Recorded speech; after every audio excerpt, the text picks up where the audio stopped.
আসসালামু আলাইকুম। সবাইকে স্বাগত জানাচ্ছি বিডি দর্পণের নিয়মিত আয়োজন আজকের দুনিয়ায়। আপনাদের সঙ্গে আছি আমি সুরভি দিবা। চলুন জেনে নেওয়া যাক সারা বিশ্বে পর্যন্ত ঘটে যাওয়া প্রধান খবরগুলো। দীর্ঘ ১৪ বছর পর ব্রিটেনে ক্ষমতায় এলো লেবার পার্টি। সাধারণ নির্বাচনে নিরঙ্কুশ বিজয়ের মধ্য দিয়ে প্রধানমন্ত্রী হয়েছেন মধ্য বামপন্থী দলটির নেতা কিয়ার স্টারমার। এর মধ্য দিয়ে ২০১০ সাল থেকে একটানা শাসন ক্ষমতায় থাকার পর সরে দাঁড়াতে হলো রক্ষণশীল কনজারভেটিভ পার্টিকে।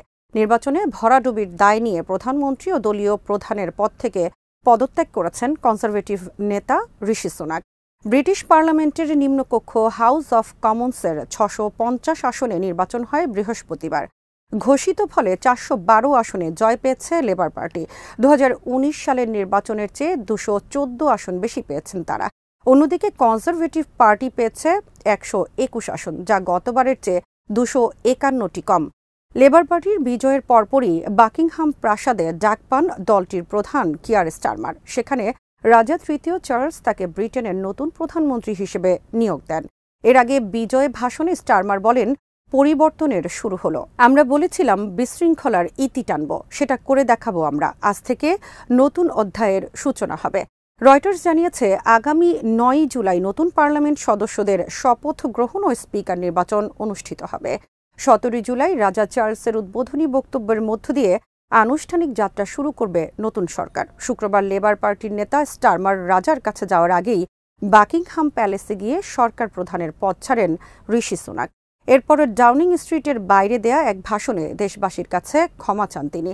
দলের এই বিপর্যয়ের দায়িত্ব কাঁধে নিয়ে সুনাক বলেন, আমার সবটুকু দিয়ে প্রধানমন্ত্রীর দায়িত্ব পালন করেছি, তবে আপনারা যে রায় দিবেন সেটি শিরোধার্য। আমি আপনাদের ক্ষোভ ও হতাশা দেখেছি। এই পরাজয়ের দায় আমি নিজের কাঁধে তুলে নিলাম। ইরানের প্রেসিডেন্ট নির্বাচনে জয়ী হয়েছেন হৃদরোগ চিকিৎসক ও আইন প্রণেতা মাসুদ পেজেশকিয়ান। দ্বিতীয় দফার নির্বাচনে প্রধান প্রতিদ্বন্দ্বী প্রার্থী সাইদ জলিলিকে পরাজিত করে এই বিজয় অর্জন করেছেন ৬৯ বছর বয়সী পেজেশকিয়ান। দেশটির নির্বাচন কমিশনের বরাত দিয়ে এক প্রতিবেদনে এ তথ্য নিশ্চিত করেছে ইরানের রাষ্ট্রায়ত্ত সংবাদ মাধ্যম। এই জয়ের মধ্য দিয়ে বিমান দুর্ঘটনায় নিহত পূর্বসূরি প্রেসিডেন্ট ইব্রাহিম রাইসির স্থলাভিষিক্ত হচ্ছেন পেজেশকিয়ান। নিজ মেয়াদের ২.৫ বছরের মাথায় গত ২০ মে ইরানের পূর্ব আজারবাইজান প্রদেশে বিমান দুর্ঘটনায় নিহত হন প্রেসিডেন্ট ইব্রাহিম রাইসি। তার মৃত্যুর পর পরবর্তী প্রেসিডেন্ট নির্বাচনের তারিখ ঘোষণা করে দেশটিতে ক্ষমতাসীন কট্টর ইসলামপন্থী সরকার। বার্তা সংস্থা অ্যাসোসিয়েট প্রেস জানিয়েছে, শুক্রবারের নির্বাচনে পেজেশকিয়ান ১,৬৩,০০,০০০ ভোট পেয়েছেন। আরেক প্রার্থী আল জলিলি পেয়েছেন ১,৩৫,০০,০০০ ভোট। প্রথম দফার নির্বাচনেও সর্বোচ্চ ভোট পেয়েছিলেন পেজেশকিয়ান। এবারের প্রার্থীদের মধ্যে পেজেশকিয়ানই একমাত্র সংস্কারপন্থী প্রার্থী। ২০০৮ সাল থেকে টানা উত্তর পশ্চিমের নগরী তাবরিজ থেকে পার্লামেন্ট সদস্য নির্বাচিত হয়ে আসছেন তিনি।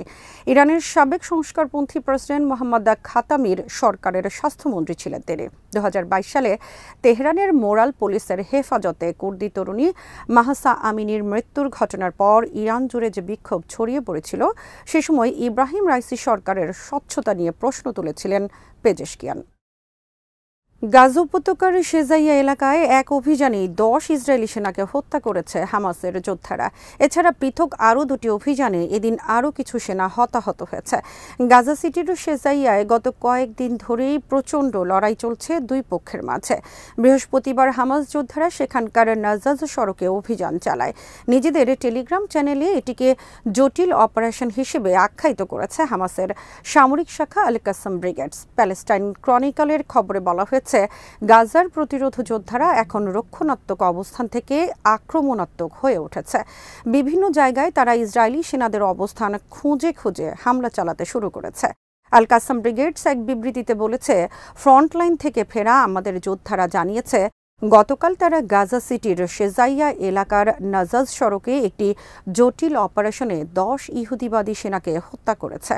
ইহুদিবাদী সেনাদের অবস্থান নেওয়া একটি ভবনে টিবিজি শেল দিয়ে হামলা চালানো হয়। এতে বেশ কিছু সেনা হতাহত হয়। এরপর ভবনটিতে প্রবেশ করে কাছ থেকে বাকি সেনাদের হত্যা করে যোদ্ধারা। বেরিয়ে আসার সময় ভবনে একটি বিস্ফোরণ ঘটায় হামাস যোদ্ধারা। এর কিছুক্ষণ পর সেখানে ইসরায়েলি বাহিনীর একটি উদ্ধারকারী হেলিকপ্টার আসে নিহত ও আহতদের সরিয়ে নিতে। একই সড়কে ইসরায়েলি বাহিনীর একটি মার্কাভা 4 ট্যাঙ্কের ওপর আলী ইয়াসিন রকেটের হামলা চালিয়েছে হামাসের যোদ্ধারা। বাগদাদ সড়কের মাঝামাঝি এলাকায় আরেকটি ট্যাঙ্কের ওপর একইভাবে হামলা চালানো হয়। আল কাসাম তাদের বিবৃতিতে আরও জানিয়েছে, দক্ষিণ গাজার রাফা শহরের তাল জোরাব এলাকায় স্নাইপারের গুলিতে এক ইসরায়েলি সেনাকে হত্যা করা হয়েছে। এদিন রাফা শহরের তাল আল সুলতান এলাকায় ইসরায়েলি বাহিনীর অপারেশন হেডকোয়ার্টারে অভিযান চালিয়েছে হামাস যোদ্ধারা। এ সময় তারা দুর্গ বিধ্বংসী shell, anti personnel shell, sniper ও মেশিন গান নিয়ে একযোগে হামলা চালায়। হামলায় বেশ কিছু শত্রু সেনা নিহত ও আহত হয়েছে বলে জানিয়েছে আল কাসাম ব্রিগেডস। এই অভিযানে আল কাসামের সাথে ছিল নাসের সালাহ আল দিন ব্রিগেডসের যোদ্ধারা। হামাস এদিন লড়াইয়ের একটি ভিডিও প্রকাশ করেছে। ভিডিওতে দুজন হামাস যোদ্ধাকে ইসরায়েলি সামরিক বাহিনীর হেলিকপ্টার লক্ষ্য করে কাঁধে বহনযোগ্য SAM-7 মিসাইল ছুটতে দেখা যায়। একটি মিসাইলের আঘাতে হেলিকপ্টারে আগুন জ্বলতে দেখা যায়, তবে সেটি বিধ্বস্ত হয়েছে কিনা সে ব্যাপারে কিছু জানায়নি হামাস। ইসলামিক জিহাদের সামরিক শাখা আল কুদস ব্রিগেডসও এদিন একটি ভিডিও প্রকাশ করেছে। ভিডিওতে দেখা যায় যোদ্ধারা একটি বাড়িতে অভিযান চালাচ্ছে। এর আগে ওই বাড়িতে অবস্থান নিয়েছিল দখলদার সেনারা। আল কুদসের যোদ্ধারা বাড়িতে ঢুকেই ইসরায়েলি সেনাদের উপর একযোগে গুলি চালায়। এরপর সেখানে মেঝেতে রক্ত ও রক্তমাখা জুতা পড়ে থাকতে দেখা যায়। আল কুদস ব্রিগেডস বিবৃতিতে জানিয়েছে, এদিন তাদের যোদ্ধারা বেশ কয়েকটি পয়েন্টে দখলদার সেনাদের উপর মর্টার হামলা চালিয়েছে। এর মধ্যে রয়েছে মধ্য গাজার নেতজারিম এক্সিস, রাফা বর্ডার ক্রসিং ও শেজাইয়া। এছাড়া আল আকসা শহীদ ব্রিগেডসের সাথে যৌথ অভিযানে গাজার বাইরে ইহুদি বসতি ও ইসরায়েলি সেনা ঘাঁটিতে মর্টার হামলা চালিয়েছে তারা। লেবাননের ইরান সমর্থিত সশস্ত্র গোষ্ঠী হিজবুল্লাহর রকেট হামলায় নিহত হয়েছেন ইসরায়েলের এক সেনা কর্মকর্তা। তিনি ইসরায়েলি সামরিক বাহিনীর একটি ইউনিটের ডেপুটি কোম্পানি কমান্ডার ছিলেন। ওই কর্মকর্তা গাজায় ইসরায়েলি আগ্রাসনেও অংশ নিয়েছিলেন। সম্প্রতি তাকে লেবানন সীমান্তে পাঠানো হয়। সেখানেই হিজবুল্লাহর রকেট হামলায় প্রাণ হারান তিনি। বৃহস্পতিবার হিজবুল্লাহর রকেট হামলায় একজন ইসরায়েলি সেনা কর্মকর্তা নিহত হয়েছেন বলে এক প্রেস বিবৃতিতে জানিয়েছে সেনাবাহিনী। সিনহুয়া নিউজ এজেন্সির খবরে বলা হয়েছে, হিজবুল্লাহর হামলায় নিহত ওই কর্মকর্তার নাম ইতাই গালিয়া। ৩৮ বছর বয়সী এই কর্মকর্তা ইসরায়েলি সেনাবাহিনীর ৬৭৯তম আর্মার্ড ব্রিগেডের ৮৬৭৯তম ইউনিটের ডেপুটি কোম্পানি কমান্ডার ছিলেন। ইসরায়েলের বিরুদ্ধে হিজবুল্লাহর ব্যাপক হামলার সময় ইসরায়েল অধিকৃত গোলান মালভূমিতে একটি রকেট আঘাত হানলে তিনি নিহত হন। দক্ষিণ পশ্চিম লেবাননের টায়ার শহরে সিনিয়র সামরিক নেতা মোহাম্মদ নামেহ নাসেরের হত্যাকাণ্ডের প্রতিশোধ হিসেবে হিজবুল্লাহ উত্তর ইসরায়েলে প্রায় ২০০টি রকেট, ক্ষেপণাস্ত্র এবং ড্রোন হামলা করেছে। হিজবুল্লাহর সাথে সম্ভাব্য পূর্ণাঙ্গ যুদ্ধের জন্য ইসরায়েলের প্রস্তুতির অংশ হিসেবেই ইতাই গালিয়াকে উত্তর ইসরায়েলে পাঠানো হয়েছিল। সেখানে নিযুক্ত হওয়ার আগে তিনি গাজা উপত্যকায় আগ্রাসনে অংশ নিয়েছিলেন। এদিকে শুক্রবার উত্তর ইসরায়েলের বিভিন্ন সামরিক স্থাপনা লক্ষ্য করে ৮ দফা সিরিজ হামলা চালিয়েছে হিজবুল্লাহ। বৃহস্পতিবার মধ্যরাতের পর থেকেই তাদের হামলা শুরু হয়। ওই সময় ইসরায়েলের রামাথ সেনা ঘাঁটিতে হামলা চালানো হয়।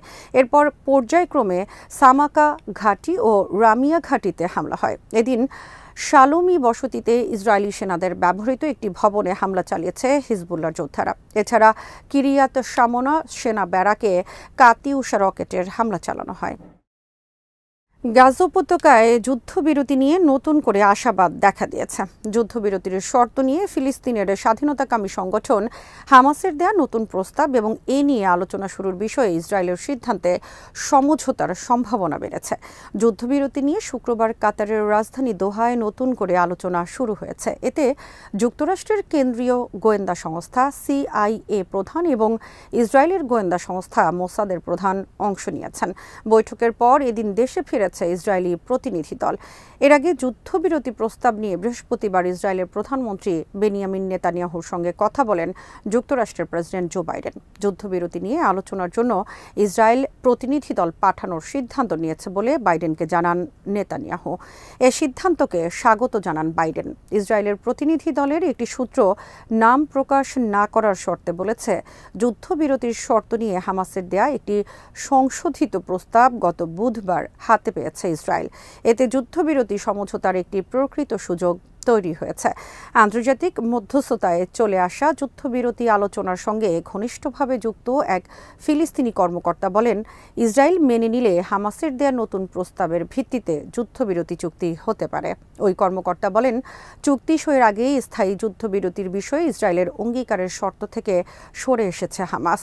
চুক্তি সইয়ের পর 6 সপ্তাহের যুদ্ধবিরতির মধ্যে আলোচনার মাধ্যমে তারা বিষয়টি অর্জন করতে চায়। এদিকে যুদ্ধবিরতি আলোচনা নিয়ে হামাসের একটি প্রতিনিধি দলের সঙ্গে বৈঠক করেছেন লেবাননের হিজবুল্লাহ প্রধান হাসান নাসরুল্লাহ। প্রতিনিধি দলে ছিলেন হামাসের রাজনৈতিক শাখার সদস্য খলিল আল হাইয়া।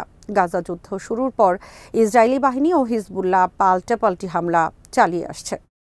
আবারও নির্বাচনের লড়াইয়ে থাকার ঘোষণা দিলেন মার্কিন প্রেসিডেন্ট জো বাইডেন। দলের নেতাদের পক্ষ থেকে চাপ থাকলেও বাইডেন জানিয়েছেন এসব চাপকে তিনি গ্রাহ্য করছেন না এবং একমাত্র সর্বশক্তিমান ঈশ্বর আদেশ দিলেই তিনি প্রার্থিতা প্রত্যাহার করবেন।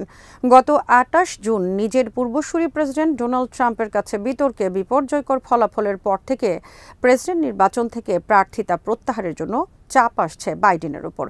শুক্রবার মার্কিন সংবাদ মাধ্যম এবিসি নিউজকে সাক্ষাৎকার দেন বাইডেন। সেখানে তাকে প্রশ্ন করা হয়, বিতর্কের পর থেকে তার রাজনৈতিক দল ডেমোক্রেটিক পার্টির বেশ কয়েকজন সদস্য মনে প্রাণে চাইছেন যে বাইডেন যেন আগামী নভেম্বরের প্রেসিডেন্ট নির্বাচনের দৌড় থেকে নিজের প্রার্থিতা প্রত্যাহার করে নেন। উত্তরে বাইডেন বলেন, যদি সর্বশক্তিমান ঈশ্বর আমার সামনে এসে আমাকে আদেশ দেন তাহলে আমি তা করতে পারি।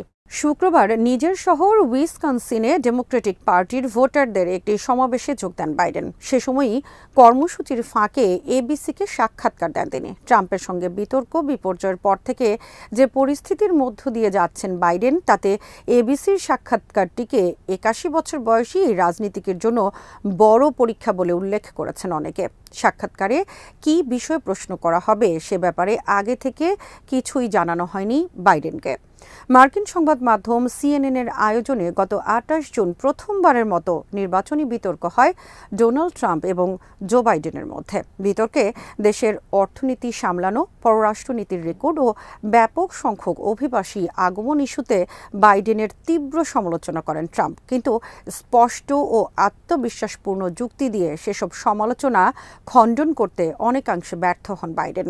বিতর্কের পর তাৎক্ষণিক এক জরিপে জানা গেছে, বিতর্ক অনুষ্ঠানটি দেখেছেন এমন দর্শকদের মধ্যে ৬৭% যুক্তরাষ্ট্রের পরবর্তী প্রেসিডেন্ট হিসেবে ডোনাল্ড ট্রাম্পকে দেখতে চান।